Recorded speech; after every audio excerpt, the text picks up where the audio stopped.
تو میرے بھائیوں میں نے بات لمبی کر دی، لیکن احباب جمع ہیں میر حال دل کہہ لے، پھر التفات دل دوستاں رہے نہ رہے۔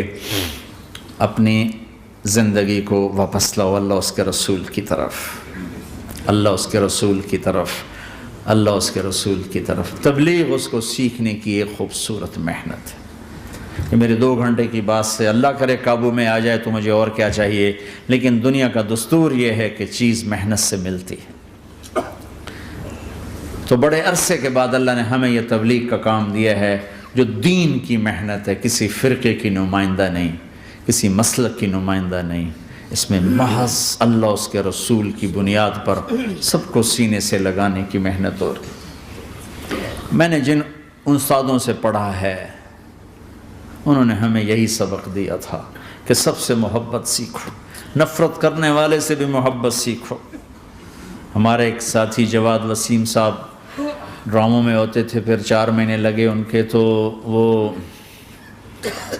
بتانے ملنے آئے تو ساتھ ایک ہمارے مولوی صاحب تھے، وہ کہہ رہے تھے مولانا یہ جواد صاحب ہیں، یہ ڈراموں میں کام کرتے تھے، اب ان تبلیغ میں 4 مہینے لگا لیے، اب ہم کہہ رہے ہیں کہ یہ ڈرامے چھوڑ دیں۔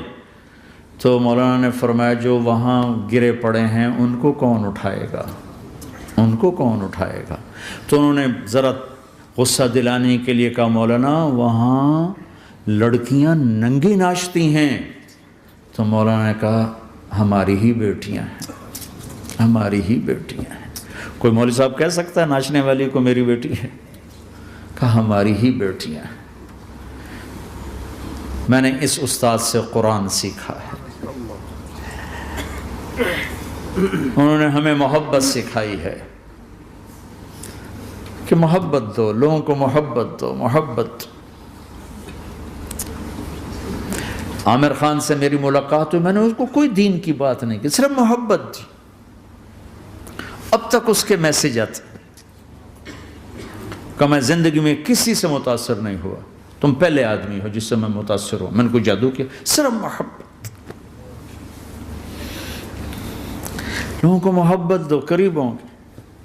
میں جب گیا بڑی مشکل سے اللہ نے، ملاقات کا کوئی راستہ ہی نہیں تھا، وہ مجھے نہیں جانتا تھا، میں اسے نہیں جانتا تھا، تو کوئی موقع نہیں مل رہا تھا ملاقات کا۔ تو اللہ نے شاہد آفریدی کو بھیج دیا۔ شاہد آفریدی اس کی دوستی تھی، ہمارا جو کرکٹر ہے۔ میں نے اس سے فون پر کہا یار میری ملاقات تو کرا، اس نے ملاقات کروائی۔ تو اس نے مجھے کہا آدھا گھنٹہ ہے، آدھا گھنٹہ۔ جب میں پہنچا میکسیمم پونا گھنٹہ، میں کہا ٹھیک۔ میں گیا تو وہ سہما ہوا چہرہ کہ بھئی مولانا آ گیا، پتہ نہیں کیا کہیں گے، بھئی یہ تو کیا کر رہا ہے، تو حرام کر رہا ہے، ناچ رہا ہے، گا رہا ہے، توبہ کر، ابھی تیرے لیے دوزخ کا فیصلہ ہو جائے، پتہ نہیں کیا ہو، وہ ڈرا ہوا سہما ہوا تھا۔ تو میرا ایک دور کالج لائف تھا، میرے اللہ نے مجھے ہدایت دی، اور میں 3 دن کے لیے میں اس دوست کو، اس کی نسلوں کو دعائیں دیتا ہوں جو مجھے زبردستی پکڑ کے لے گیا، نہ میرا تبلیغ سے کوئی تعلق، نہ واسطہ، نہ میں کوئی ان سے متاثر۔ ایک لڑکا تھا، بنگالی تھا، گشت کرتا تھا، لیکن میں اس سے ذرا متاثر نہیں ہوا، میرا دوست متاثر ہو گیا تھا۔ تو میں تو ان کے قریب سے نہیں گزرتا تھا، تو وہ اور میں اسکول میں اکٹھے آ رہے تھے، کالج میں اکٹھے آ رہے تھے۔ تو وہ متاثر ہوا، وہ 3 دن کے لیے جا رہا تھا، تو مجھے بتائے بغیر میرا ہاتھ پکڑ کے لے گیا، مجھے کام ہے چلو میرے ساتھ، اور میں اس کو انکار نہیں کر سکتا تھا، یہ میرا اس کا تعلق تھا، اب بھی اسی طرح بھائیوں جیسا تعلق۔ میں اس کا احسان ماں، مجھے زبردستی لے گیا۔ ہمارے پنجابی کی مثال ہے، کبے نو لت لگی وہ سیدھا ہو گیا۔ وہ جو ہوتا ہے ہنچ بیک ہوتا ہے نا، اس کو کسی نے لات ماری تو سیدھا ہو گیا، مہربانی بھائی تیری لات سے میں سیدھا ہو گیا، تو مجھے تو وہ کبے والی لت پہ گئی۔ تو اللہ نے مجھے اس طرف لگا دیا۔ اور جب میری کالج لائف، میں نے کالج کا بہترین سنگر تھا، اسکول کا بہترین، یہ جنید جمشید کیا ہے جو اس زمانے میں یہ سارا کو ٹھا میں نے سارا کیا ہے۔ تو اب وہ بیچارہ ایسے بیٹھا ہوا، تو میں نے اس سے بیٹھتے ہی فلموں کی باتیں شروع کر دی۔ اور تھوڑی دیر بعد کہ میں نے محسوس کیا کہ فرام 60 to 72 جو فلم انڈسٹری کو جتنا میں جانتا تھا اتنا وہ نہیں جانتا تھا، تو اس کے اوپر میرے علم کا روپ پڑ گیا، اس کی لائن کا علم تھا نا۔ تو حیران پریشان، یہ واز تو ہو نہیں رہا، تو کبھی دلیپ کمار کی باتیں شروع ہو گئیں، کبھی راج کپور کی شروع ہو گئیں، اور کبھی محبوب صاحب شروع ہو گئے, کبھی مدن موہن شروع ہو گئے.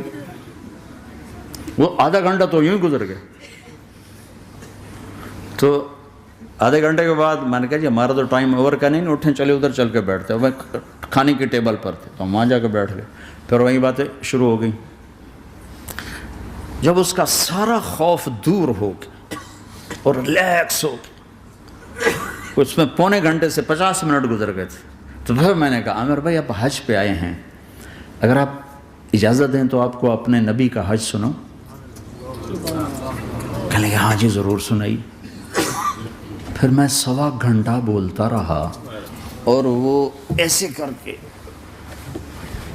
یہاں سے وہ یوں نہیں ہوا, 1.25 گھنٹہ ایسے بیٹھ کے یوں سنتا, ہلا نہیں اپنی جگہ سے. لوگ محبت کے بھوکے ہیں, تم فتوے دینا شروع کر دیتے.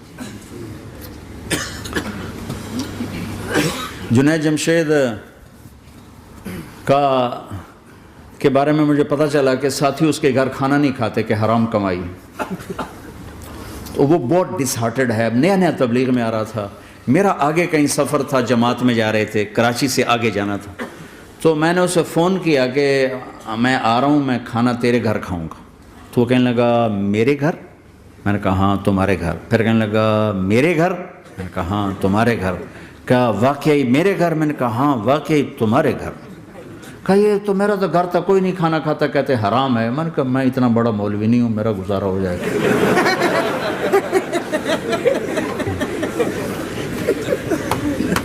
کچھ عرصے بعد وہ 4 مہینے کے لیے جماعت میں چل رہا تھا.